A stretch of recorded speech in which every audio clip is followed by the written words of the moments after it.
नमस्कार मित्रों, माघ मास की चतुर्थी को तिल चौथ, सकट चौथ, माघी चौथ के नाम से जाना जाता है। इस दिन भगवान गणेश जी की पूजा कर व्रत किया जाता है। गणेश जी की पूजा की सरल विधि आज हम आपके लिए लेकर आए हैं।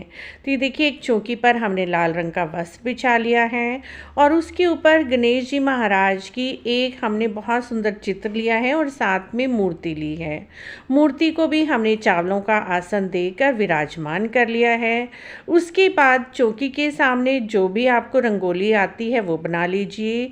यहाँ पर मैं श्री और दोनों तरफ हम सतिया बना लेंगे। सतिया जिसे सात्विक भी बोला जाता है, या फिर आप कह लीजिए कोई भी शुभ चिन्ह ओम बना लीजिए, शुभ लाभ लिख लीजिए। तो गणेश जी को आप इस तरह से विराजमान करें और सामने ही आप कुछ ना कुछ रंगोली अवश्य ही बनाएं। भगवान जी के बहुत सारे नाम हैं, शुभ लाभ लिख लीजिए, रिद्धि सिद्धि लिख लीजिए, श्री लिख लीजिए, ओम लिख लीजिए। इस तरह से हमने गेरू से यहाँ पर एक छोटी सी रंगोली बना दी है।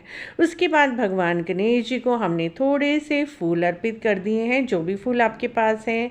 उसके बाद गणेश जी महाराज को हम यहाँ पर चंदन से, रोली से तिलक करेंगे, क्योंकि गणेश जी को चंदन और रोली दोनों का ही तिलक किया जाता है। तो आप दोनों प्रकार के तिलक भगवान जी को अवश्य ही करें।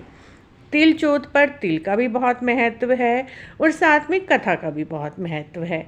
इस दिन पूरा दिन निर्जला व्रत किया जाता है और उसके बाद हमने गणेश जी महाराज को वस्त्र रूपी मोली अर्पित कर दी है।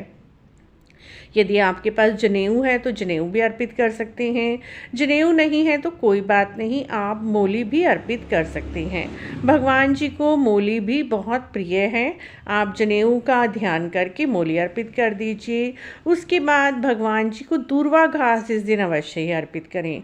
दूर्वा घास की आप 11, 21, 31 कितने भी दूर्वा घास की गुच्छी बना लीजिए और वो अर्पित कर दीजिए। उसके बाद एक हमने जल का लोटा ले लिया है, क्योंकि व्रत हम शाम के समय खोलेंगे चंद्रमा को अर्घ देने के बाद। तो एक शुद्ध जल का लोटा आप अपनी चौकी पर रख लीजिए। लोटे के ऊपर 13 टिक्की लगाई जाती हैं। सकट चौथ पर 13 चीज़ों का महत्व है। तो यहाँ पर हमने 13 टिक्की सिंदूर से और हल्दी से लगा ली है और इस जल के लोटे को भी हम अपनी जहाँ पर हमने चौकी रखी है वहीं पर विराजमान कर लेंगे, क्योंकि यहीं पर बैठकर हम पूजा कर रहे हैं और कथा कर रहे हैं। तो इसीलिए हमने जल का लोटा यहीं पर रख लिया है। उसके बाद मित्रों, गणेश जी महाराज को दक्षिणा आपने अर्पित करनी है। जितनी भी दक्षिणा आप अर्पित करना चाहते हैं वो कर लीजिए।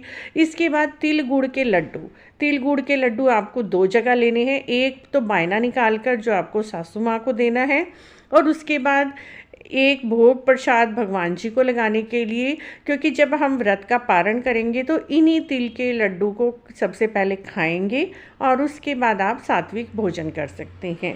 उसके बाद मित्रों, पूजा में दीपक जरूर जलाएं। दीपक हमारी पूजा का साक्षी होता है।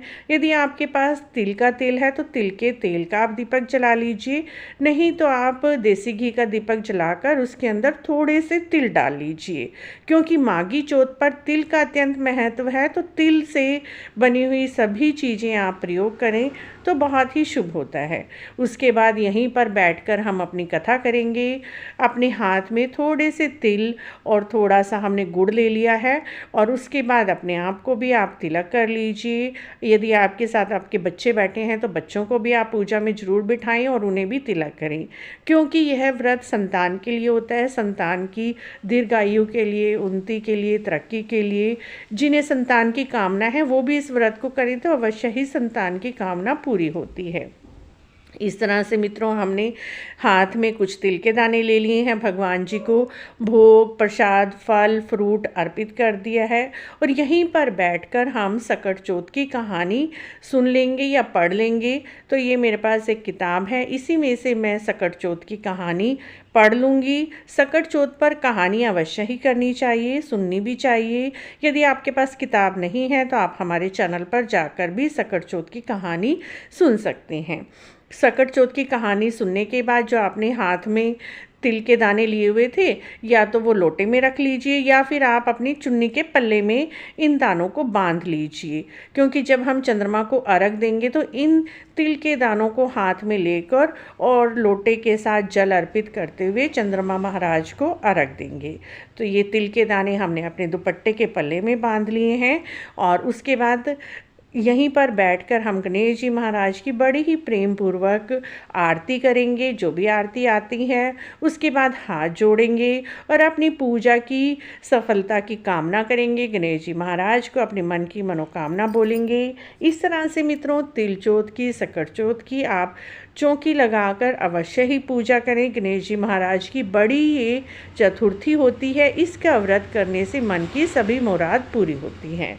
आपको सकट चौथ, गणेश चौथ, तिल चौथ की ये पूजा विधि कैसी लगी, अच्छी लगी है तो प्लीज़ हमारे चैनल को जरूर सब्सक्राइब करें, लाइक करें, वीडियो को शेयर भी करें।